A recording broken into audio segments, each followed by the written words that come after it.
Olá, você ligado no Notícias Agrícolas, eu sou o Guilherme Dorigatti. Nós damos sequência à nossa programação do Realidades da Safra, visitando as mais diferentes regiões do país para verificar o desenvolvimento das lavouras. Dessa vez a nossa parada vai ser no estado do Mato Grosso para acompanhar como é que está o desenvolvimento das lavouras desta safra de soja 23-24. E quem vai conversar com a gente sobre esse assunto, ajudar a gente a entender um pouquinho melhor esse panorama, é o Lucas Beber, presidente da ProSoja do Mato Grosso, já está aqui conosco por vídeo. Então seja muito bem-vindo, Lucas. É sempre um prazer tê-lo aqui no Notícias Agrícolas. Boa tarde, Guilherme. Tudo bem? Um prazer também poder estar conversando com vocês, levar um pouco da realidade desse ano aí, que tem sido um ano bem desafiador para nós produtores aqui do Mato Grosso. E aí, Lucas, você já destacou, né, um ano bastante desafiador aí no estado. A gente tem acompanhado, conversando com os produtores aí do Mato Grosso, desde o comecinho do plantio, muita dificuldade com relação a clima. Como é que tem sido esse cenário até aqui? O Mato Grosso não está tendo vida fácil nessa safra, né? Não, a preocupação é muito grande, né? Você falou desde o início do plantio e esse ano, excepcionalmente, nós tivemos aí, ainda adiantou a liberação do plantio em 15 dias, invadindo o vazio sanitário, algo que para nós, produtores, na sua grande maioria, discordamos, mas infelizmente foi do Ministério da Agricultura essa decisão. E com esse atraso nas chuvas, né, excesso de calor, atraso nas chuvas e baixo índice pluviométrico, a gente passou o ano e tinha gente plantando ainda no estado, agora fim do ano. Na última semana do Natal, algumas regiões choveram, então teve produtor aí que estava terminando de plantar, outros fazendo o segundo replantio, terceiro replantio, tem tudo que é situação. Então a gente já começa preocupado não só com a falta de chuva, mas também com a questão de pragas, porque a gente sabe que essas lavouras no final aí elas tendem a ficar ilhadas.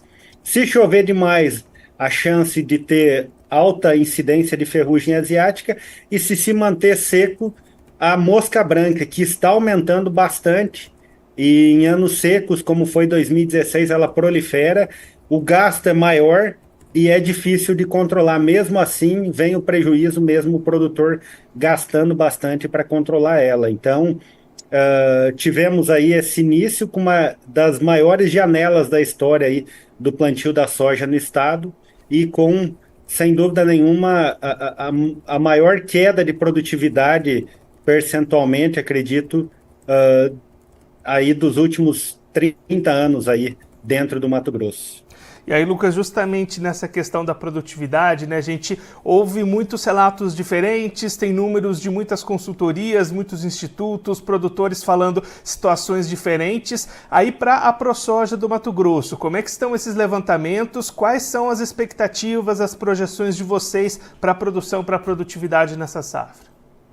Então, a gente já estava preocupado com essa situação, principalmente de mostrar, né, para o mercado o que estava acontecendo, levar a realidade do Mato Grosso, porque às vezes você mostra uma área isolada ou outra. Então, em dezembro, a gente fez o Mato Grosso Clima e Mercado, que era com o intuito de mostrar essas lavouras, entrevistar produtores e mostrar a situação das lavouras.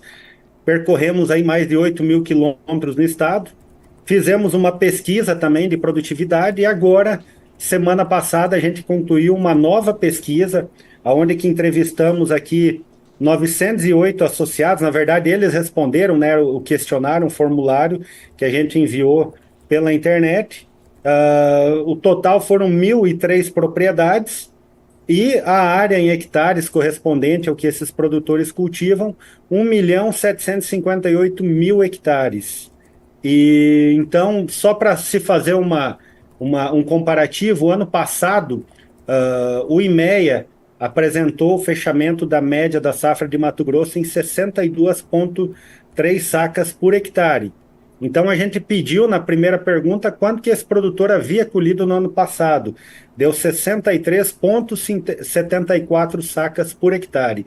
E aí a gente pediu qual que era a média esperada por esses produtores. E a média aí nos surpreendeu, aonde que os produtores passaram uma média de 50,22 sacos por hectare, que é a percepção desses produtores. Lembrando que Mato Grosso hoje cultiva cultivou na última safra 12,12 milhões de hectares, agora o IMEA fala em 12,17 para a safra de agora. O IMEA soltou o número dele ontem, estimando em 52,9 sacas, né? Aonde que Mato Grosso produziria na casa aí das 39 milhões de toneladas, bem abaixo dos 45 milhões do ano passado. E pelas contas da nossa pesquisa, se realmente a percepção do produtor estiver certa, é para fechar uma safra aí, de acordo com essa pesquisa que a ProSoja fez, de menos de 36 milhões e meio de toneladas de produção no Mato Grosso. Então seria uma queda aí de mais de 9 milhões de toneladas, tirando da economia do estado aí, nos preços que estão hoje aí a soja, em torno de 17 bilhões deixaria de circular, não só na agricultura, mas dentro da economia de Mato Grosso. E aí, Lucas, a gente tem visto, né, os trabalhos de colheita começando aí no estado, assim como o plantio foi bastante alongado, essa colheita também vai demorar bastante para ser encerrada, né? Sem dúvida, e nós tivemos 2 anos bem diferentes, né? O ano passado foi um ano de temperaturas mais amenas, a soja esticou o ciclo. E esse ano as temperaturas estão intensas, a soja está aumentando o ciclo. Eu vou tirar a base que eu posso falar da minha área, eu estava fazendo uma conta, até bate com a pesquisa da ProSoja aqui. De acordo com os números da ProSoja, a queda seria de 20,99%, então 21%. E eu fiz essa mesma média nos meus pivôs, na soja irrigada, né, que não teve falta de umidade, falta de déficit hídrico, na verdade. E ainda assim eu colhi 21% a menos na irrigação da minha propriedade. Então o fator temperatura contribuiu. E aí para as lavouras de sequeiro você soma o fator calor, temperatura alta e também a falta de umidade.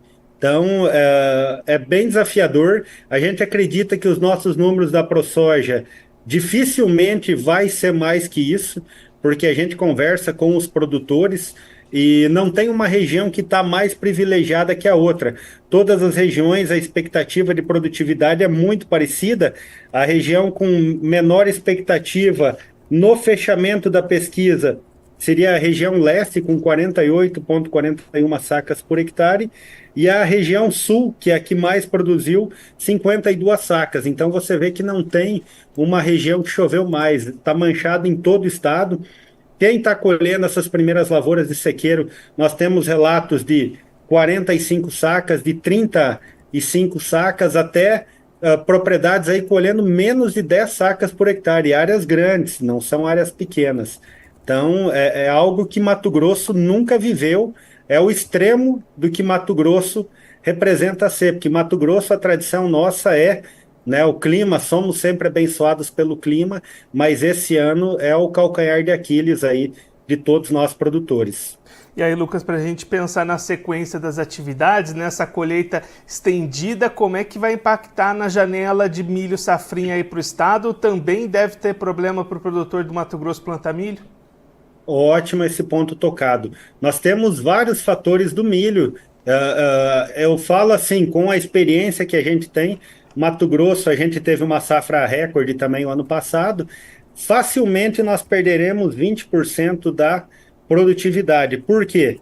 Primeiro que vai se manter ou diminuir a área. Muita gente diminuiu, não vai conseguir fora da janela. Quem plantar, mesmo assim, muitos vão insistir fora da janela porque já receberam os insumos.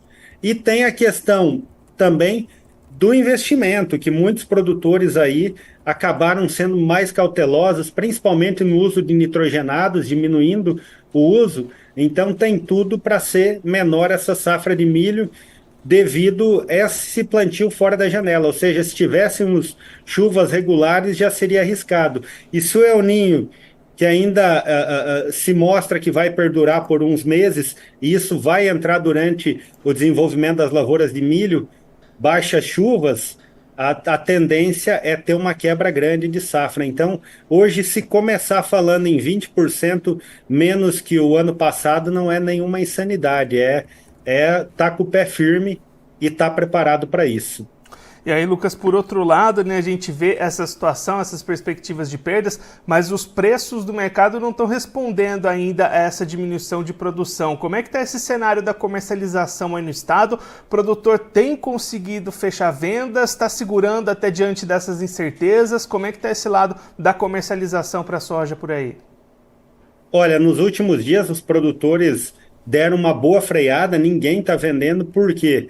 Porque o produtor sabe que todo o cenário é para melhorar os preços, né? E quando você fala em vendido, nós temos uma preocupação, não é um número grande, mas tem um número de produtores no estado que travou os custos básicos, fertilizante, químicos, aí então na casa dos 30 sacos por hectare, né, ou menos, esses produtores temem alguns não colher para cumprir isso daí, ou seja, não é que o produtor saiu fazendo contrato lá atrás, ele fez o RED normal para sua lavoura e teme, as negociações agora estão totalmente paradas porque o produtor está discordando fortemente dos números da Conab. Semana passada a gente fez críticas e eu reforço mais uma vez, a Conab tem prejudicado os produtores porque a maioria das consultorias diverge, né, bem a menos da Conab, e os próprios produtores estão vendo a campo. E o que chama atenção também é que o soja é uma cultura que ela é muito versátil, ela tem uma capacidade de recuperação e às vezes mesmo num cenário ruim ela acaba surpreendendo positivamente a sua expectativa. Mas o que a gente tem visto os produtores falar é que mesmo aquela soja que o produtor aguardava colher 20 sacos, ele colheu menos, ou seja, em todos os casos, seja as lavouras que foram mais beneficiadas por chuva ou não, o produtor sempre surpreendido a menos, como foi no caso, eu falo da minha propriedade na irrigação, que eu esperava colher uma média igual ou melhor, visualmente as plantas, a carga de soja estava mais bonita que o ano passado, porém o peso de 1.000 grãos, a soja não pesou tanto como pesou no ano passado. Lucas, muito obrigado pela sua participação, por ajudar a gente a entender um pouquinho melhor esse cenário das lavouras aí no estado. Se você quiser deixar mais algum recado, destacar mais algum ponto para quem está acompanhando a gente, pode ficar à vontade. Falar, né, Gabriel, que agora inverteu, nos últimos dias estamos tendo muitas chuvas, tem atrapalhado a colheita, prejudicado ainda mais a qualidade. Então, em alguns municípios, outro dia em Peixoto mesmo, tinha produtor perdendo soja já começando a ter sério problema por grãos avariados, ardidos, né? Então isso preocupa bastante também nesse momento. E o recado que a gente deixa, que acho que é o principal, vai ser um ano que muitos produtores vão precisar renegociar as suas dívidas, falar para o produtor sempre se antecipar, entrar em contato com essas empresas, seja o comprador do grão, seja o fornecedor de insumos, entrar em contato antes, mostrar a boa-fé, convidar eles para visitar as suas lavouras, fazer laudos agronômicos, buscar as metodologias. A ProSoja pode orientar aqui através do canal do produtor, se caso o agrônomo tenha alguma dúvida, a gente pode estar orientando, mas os engenheiros agrônomos, na sua maioria, já sabem fazer os laudos com todas as informações, fotos georreferenciadas e também chamar, né, os parceiros para verem a lavoura, demonstrar sempre a boa-fé, porque esse é o ano de saber se realmente existem parceiros ou não. O produtor, 2 anos atrás, aí, enfrentou a falta de químicos, glifosato, diquate e outros produtos aí, e o produtor muitas vezes teve que compreender, se virar com menos produtos, outros produtos, para conseguir fazer o trabalho e tendo prejuízos. E agora é a vez de ver a parceria do outro lado também, né, de uma negociação justa para o produtor, porque a gente sabe que mesmo que o governo fala que vai socorrer, mas hoje grande parte do financiamento das lavouras vem do setor privado e a gente sabe que o governo também não tem muito orçamento para estar socorrendo, não há de se esperar nenhum milagre por parte governamental, mas a gente sabe que é a hora de demonstrar parceria junto com os produtores e o produtor, claro, sempre demonstrando a boa fé e ter o máximo de informações e formalizar pelo menos por e-mail toda a conversa, é importante, mesmo conversado no boca a boca, por telefone, pedir para tudo que for combinado, tudo que for prometido, ser formalizado através de documentos, de contrato, de ata notarial, de e-mail, pelo menos um e-mail, para que se prove aquilo que foi conversado, caso lá na frente o parceiro mude de ideia daquilo que foi combinado.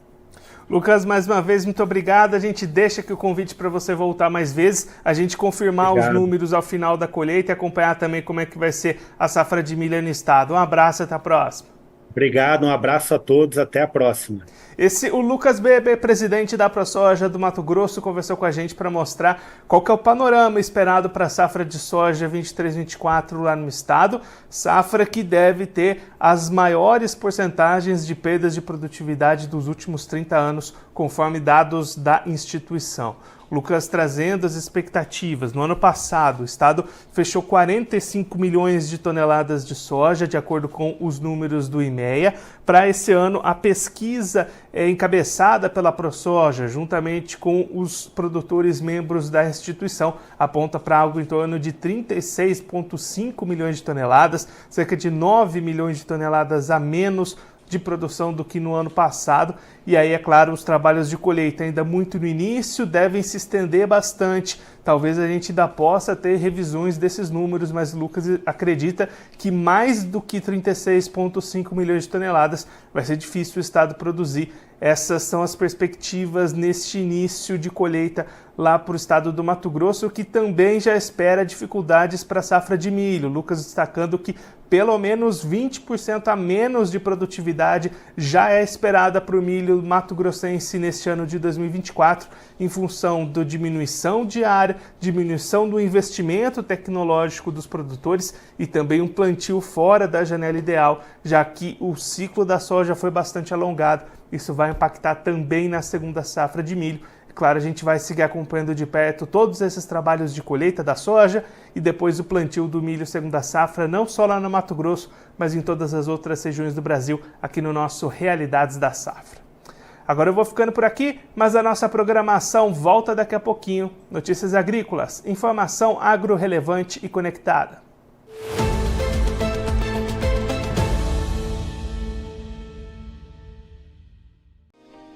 Se inscreva em nossas mídias sociais. No Facebook, Notícias Agrícolas. No Instagram, @Notícias Agrícolas. E em nosso Twitter, @Norteagri. E para não perder nenhum vídeo, não se esqueça de nos acompanhar no YouTube e na Twitch, Notícias Agrícolas Oficial.